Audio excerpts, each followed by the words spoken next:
In the past, it was a staple of kidnappings for the hostage to hold up a newspaper to prove that they were still alive. The problem with me is that I started reading the newspapers I was holding up, although I'm still, as you can judge by our social media overlords, in captivity. Nevertheless, I'll try my best to get what news I can out to you given the constraints. First up, stories on the domestic news front that I'm tracking.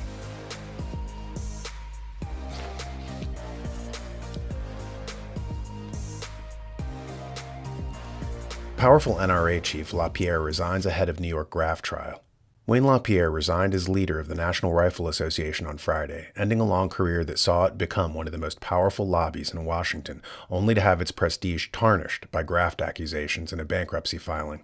LaPierre, 74, chief executive since 1991, steps down just as New York State Attorney General Letitia James brings a corruption trial against the NRA, due to begin in state Supreme Court on Monday. James had been seeking LaPierre's removal from office, but he is still among 3 individual defendants in the case and is expected to testify. The NRA has long accused James of targeting it for political purposes and violating the U.S. Constitution's First Amendment for trying to silence his speech. The group cited health reasons for LaPierre's resignation, saying his longtime communications chief, Andrew Auerlandinum, would replace him as CEO and executive vice president on an interim basis. The NRA is actually right. This is political prosecution as we're seeing lawfare, deployed against people who are perceived as conservative or organizations, especially organizations affiliated with something called the Council for National Policy. I just recently did an interview with Ann Nelson, who's a journalist and a woman of the left, and she wrote a book called Shadow Network. And in that book, she talks about the Council for National Policy, and she discusses how it's basically made up of 3 components. One was evangelical Christians who were the foot soldiers. Another was the oil cartels, and the third was the NRA, with LaPierre as one of the chief kind of architects and drivers going forward. And that created kind of the right wing media complex with Salem Media as one of the principal antennae of the of the system, and it was started by evangelicals, by somebody called Billy James Hargis and Richard Viguerie and all these people that kind of got together. They were communications directors for evangelicals, and they created Jerusalem Media. So that became Salem Media, which we think of as like conservative, but it really started out as evangelical and religious, and then only later did it get into conservative chat. So this is basically a propaganda war. It's the propaganda apparatus of the right versus the propaganda apparatus of the left. And that will lead us into somebody who was interviewed on the subject of propaganda by TNT Media called Jason Christoff, who shared some insights into how its use is to train people, much like animals are trained.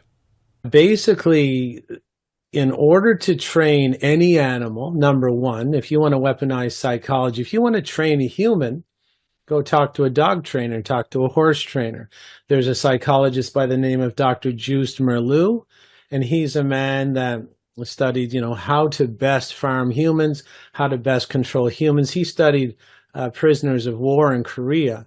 And in order to train humans the most effectively, you want to train them in isolation. So this weaponized psychology started when they did the 2 weeks to flatten the curve. Of course, this is as fictitious as Santa Claus at this, when it rolled out of the gate. I'm sure people are more aware of that now, but that was about to get us in isolation and train us, in that isolation, controlling the repetitive content. And people know that when they sent us for the 2 weeks to flatten the curve and in isolation, we were being trained like a good dog trainer would train a dog, a good horse trainer train a horse, get them out of the barn, get them away from the other animals, get them away from any counter narrative, and then isolate them and drown them in the repetitive content. In listening to him, something occurred to me. The elites want to stigmatize pattern recognition because they don't want people to get wise to them. In the book, The Cybernetic Brain by Andrew Pickering, he pointed out that the first thing that they did when pioneering machine learning was training AI to recognize patterns. It's the foundation of all intelligence. Yet your media wants to convince you that pattern recognition is bad. It's linked to racism or sexism, they say. They want to scare people away from it. Meanwhile, one of their social media methods, the stock and trade of the propagandist, is repetition, as George W. Bush explains here. If you've retired, you don't have anything to worry about. It's the 3rd time I've said that. I'll probably say it 3 more times. See, in my line of work, you got to keep repeating things over and over and over again for the truth to sink in, to kind of catapult the propaganda. Why does propaganda have to be repetitious, though? And turning it over in my mind, it occurred to me. Repetitious messaging appeals to that part of your brain that wants to detect patterns. If they flood it with fake patterns, then they can mask the real patterns that they don't want you noticing. It's a method of short-circuiting your critical thinking faculties. At any rate, let's bear this in mind as we head into international news.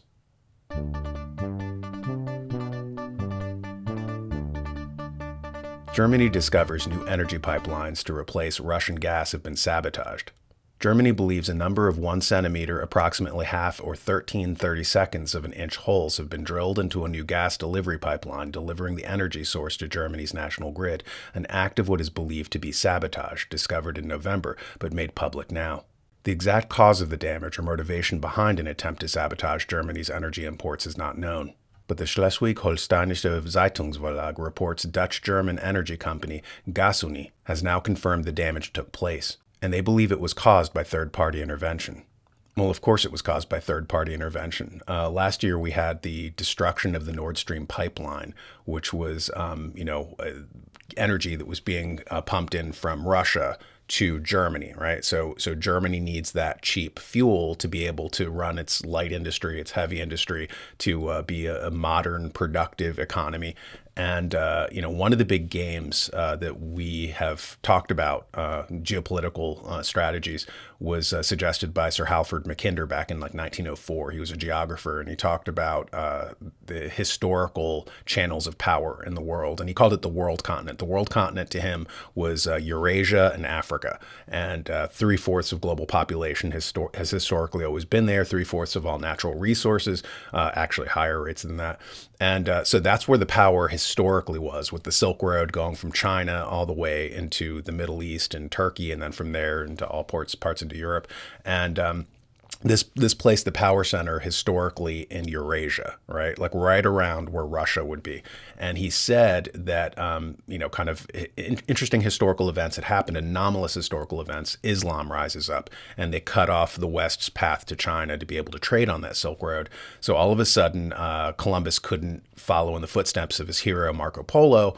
So he couldn't go to China like Marco Polo could. So, a couple centuries later, Islam cuts off that traffic. And if you're a Christian, they'll behead you. So he's got to find another route. He goes west instead of east, thinking he could, go around the earth and get to China that way. Hits the Americas.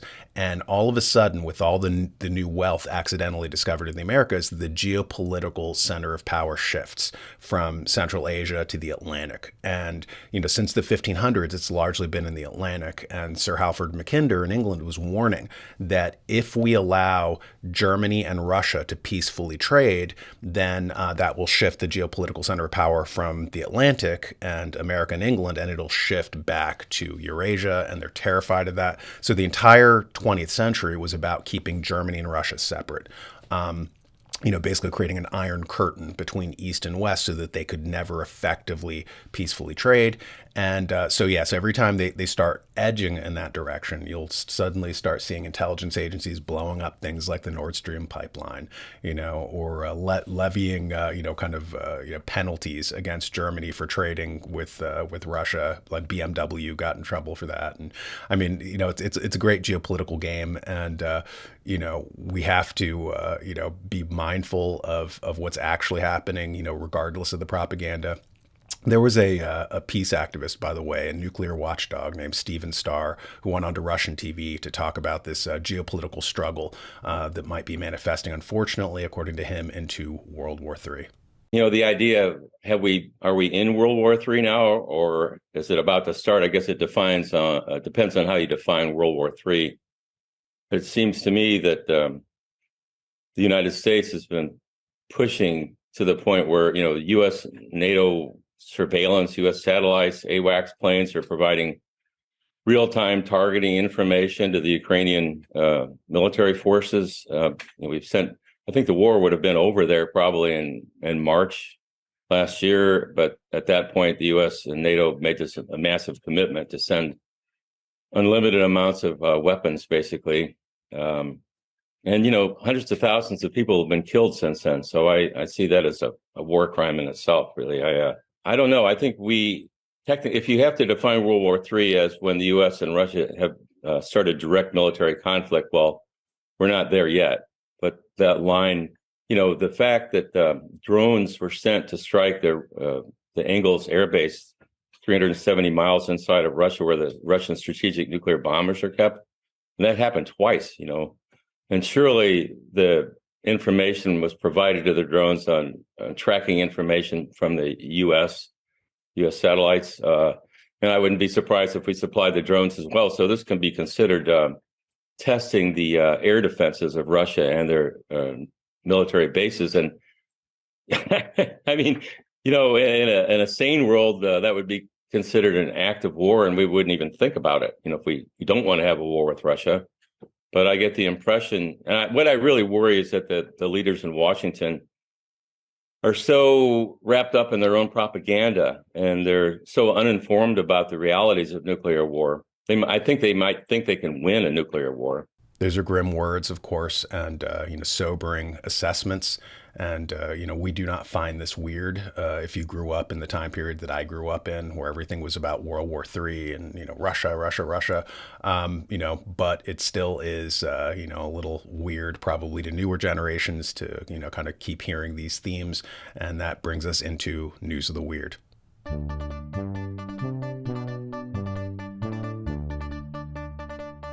Top aerospace scientists suspect that UFOs are biblical time machines. Meet Diana Walsh Pasulka. She's a professor of religious studies at the University of North Carolina, Wilmington. She just appeared on Danny Jones's podcast to explain. And I had just finished a very major project that culminated in a book about the Catholic doctrine of purgatory, which is an afterlife destination for souls who don't quite make it to heaven, but are definitely not going to hell. Okay? And this doctrine kind of had fallen off the map for Catholics, and I wanted to know why. And so I did a lot of study of old materials in archives, manuscripts, and things like that. And so I also talked about Catholic popular culture and how that shifted this belief. And so at the end of that, I had a long catalog of reports of aerial phenomena from 1400, 1600, 1700, European Catholicism, that I didn't quite, in different languages, by the way, and I didn't quite understand what they were about. A lot of times people believed that these were either angels, sometimes flying houses, sometimes souls from purgatory. And so I kept these, and I knew that they were really interesting, but I didn't quite make the connection. I thought, I wonder what this is about. So I finished my book. My book was in press, and I'm on to the next book.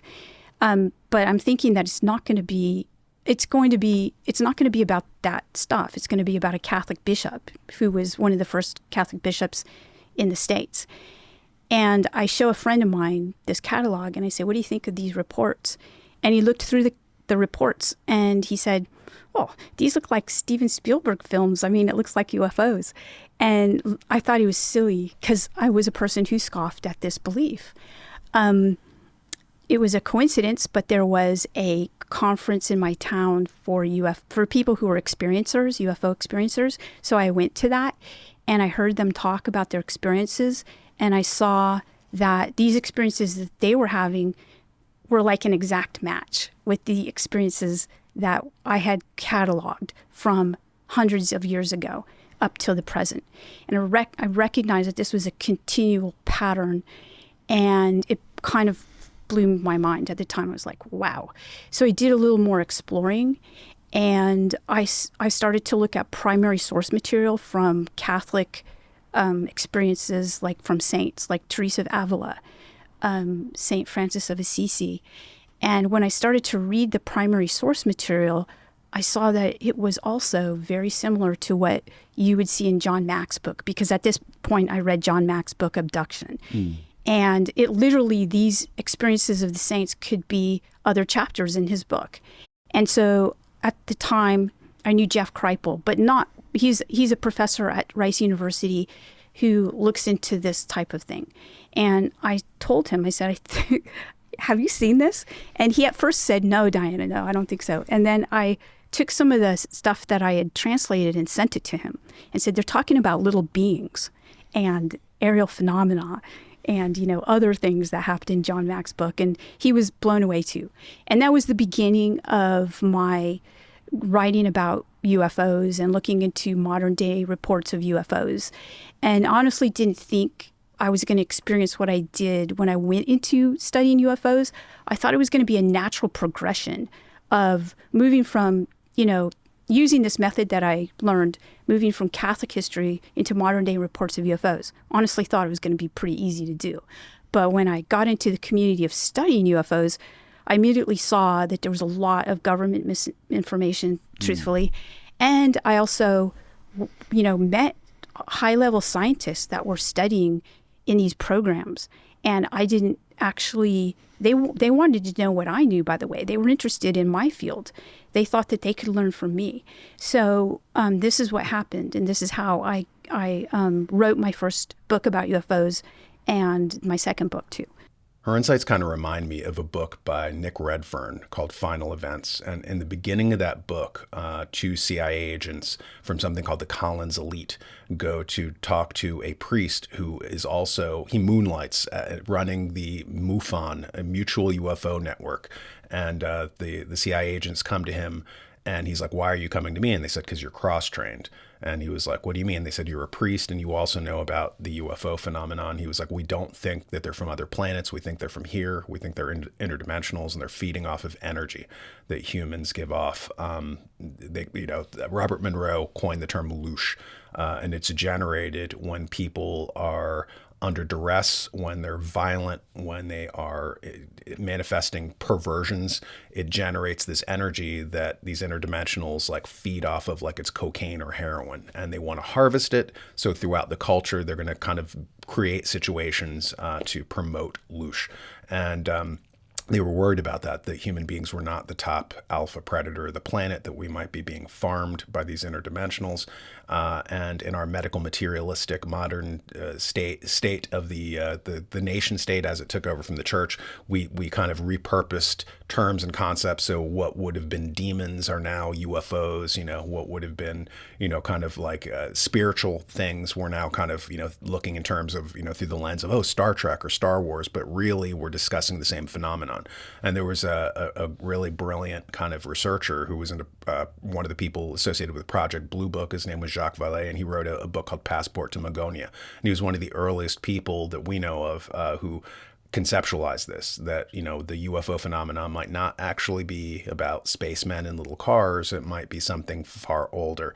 And he was talking about, situations in the Middle Ages, and, kind of just like this researcher was, that are very similar to what we think of as UFOs. And that term Passport to Magonia, that's from a French villagers who were talking about, men in space, ships, like in the Middle Ages, and how they'd captured 3 of them and brought them to the church, and the church let them go because they said, oh, this is just ridiculous. You're illiterate peasants. You don't know what you're talking about. But these alleged spacemen were from a place called Magonia. And it's actually related as well. I was doing the audiobook for Italian economist Vilfredo Pareto. He's from the 19th century, and in the early 20th century, like 1916, he actually talks about this account, and this is during the pre-UFO period. 1916, there was no ET, there was no Star Wars, that wasn't part of the culture, but he was discussing, this interesting, case of the peasants in I think it was the 1300s or whatever that was. So it is really interesting, discussing these things that are actually spiritual, what happens after death. And according to Nick Redfern in Final Events, some of these interdimensionals might be scooping up souls. And so it gets very dark and apocalyptic. So that's an interesting book to check out. From questions about what happens after death and the journey of the soul, we head over to our obituary section.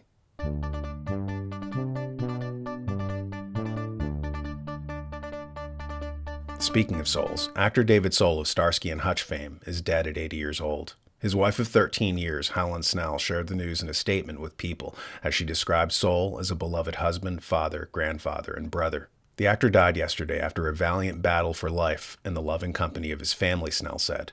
He showed many extraordinary gifts in the world as actor, singer, storyteller, creative artist, and dear friend, her statement continued. His smile, laughter, and passion for life will be remembered by many whose lives he has touched. Another actor who, alas, has left us too early was Christian Oliver, who was 51 years old, and he appeared in Speed Racer. He was the victim of a Caribbean plane crash that also killed his daughters, ages 10 and 12, and the pilot. An American actor died tragically alongside his two daughters, ages 10 and 12, as their plane nosedived and crashed into waters off a small Caribbean island. Christian Klepser, 51, who went by the stage name of Christian Oliver, was confirmed to have been killed in the accident, along with his children, Medita and Nanak. The plane's pilot, Robert Sachs, was also killed. During his career, Klepser appeared in major movies such as Speed Racer and Valkyrie, and recently had a part in the latest installment of the Indiana Jones franchise. Well, those were all tragic deaths, and we wish you well, Christian Oliver. We wish you well, David Soul, and of course, the children of Christian Oliver and the pilot, to say nothing of the pilot. Horrible things that have happened, and these are dread times, and our hearts go out to your families. But as for us, that is the end of the show, or as I like to call it, that suspicious gap in my resume. Thank you, and I'll catch you next time. Get my book, Actionable Ethics, to understand the basic concepts of ethics, as well as to learn how and why moral structures permitted us to create an advanced civilization. Without those moral structures, society falls apart. You can order the ebook by going to my website, actionableethics.com, or a physical copy by going to online retailers like Amazon.com. Learn how to embed ethics into your business processes during onboarding for new employees, and discover how to generate an ethical cultural field at your business or even among your children at home. Order it now. Actionable Ethics.